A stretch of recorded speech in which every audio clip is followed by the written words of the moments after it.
you see someone some point along the way who said they worked on this building, I hope you'll take the time to say thank you, because they helped us to change the course of history of disease.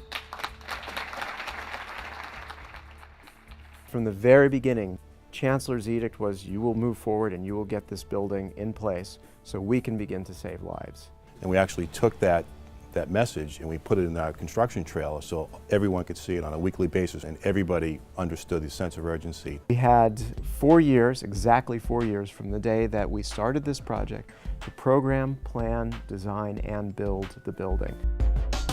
The UMass Building Authority led the Sherman Center project from concept to completion. We used an accelerated construction process to complete this, the largest publicly funded construction project in Massachusetts history, on time and under budget. We were the first consultants hired for the project.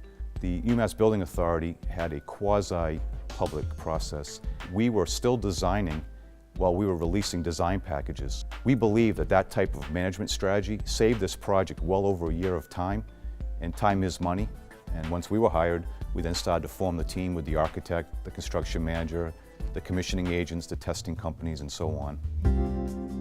Building one of these types of projects requires an enormous amount of collaboration. It was never just about any one of us. It was always about this team. I think you build trust through hard work. I think it's also part of the culture of the entities that were involved, whether it was the building authority, the medical school, the contractor, ARC, or PMA. We all had that same vision.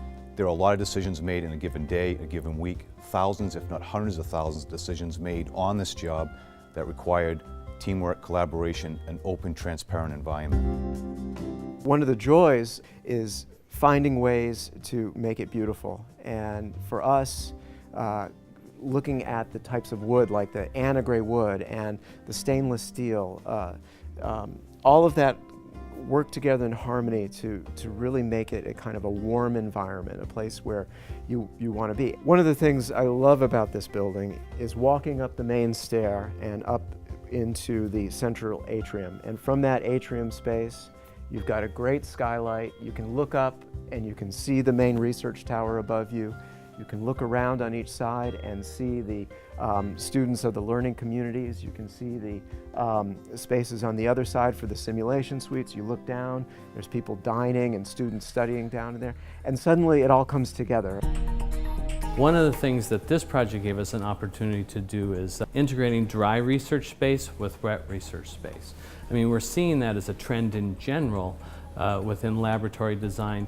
As more and more data gets generated, you have to have a way to understand what that data means. Bringing those two sets of scientists with their different approaches to the same problem is really how you develop that synergy and create the real collaboration that has to take place.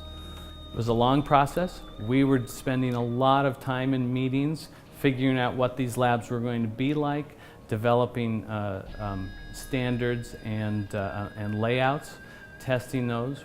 Things may have changed. Equipment adapts. Uses change, experiments and protocols change. We gave the university a great footprint and layout that can adjust and be adapted and still meet the researchers' needs. The other piece that's interesting is the simulation laboratories, taking the idea of how you learn medicine and treating it as a place where you actually experience what it's like to be in a clinic or be in an operating room and learn in a way that was really not possible in the older facilities. We're always looking to see what we can do differently and better than anyone else in the industry.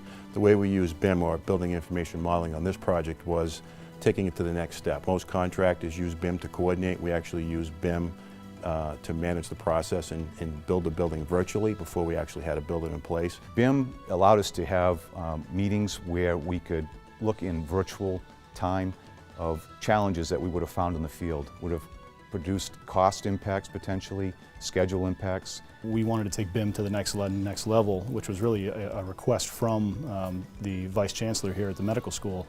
And we wanted to provide him with a 6D model, which was a facilities model that could be used for renovations, and also an active electronic database for all of his team's files moving forward so that it can assist them with ongoing maintenance of all of their complicated equipment. With the model we had at the end of the day, there was real value added to the client. All the information was located in one file, so gone are the days where you'd have shelves of binders and O&M manuals that nobody could ever find. We're very proud that this facility actually achieved LEED Gold. It did better than was mandated. We're using active daylight sensors and daylight harvesting on the project, which means that for a good portion of the day, the lights may not even be on. I think people perform better in daylight, people feel more connected and happier. The long-term savings in energy demands and cost for the campus, I think, are really going to start to be recognized very quickly. The favorite part of the project for me was probably areas you don't see in the building. It's the mechanical rooms, it's the what we call the interstitial space. It's like a forest of ductwork. You can't see through the other side. All those spaces, that's where all the work, what you don't see is where all the work is. In 25 years of my career, I can also say is probably one of the best managed projects I've been involved with. I think it's going to put the university even more firmly on the map in terms of medical research.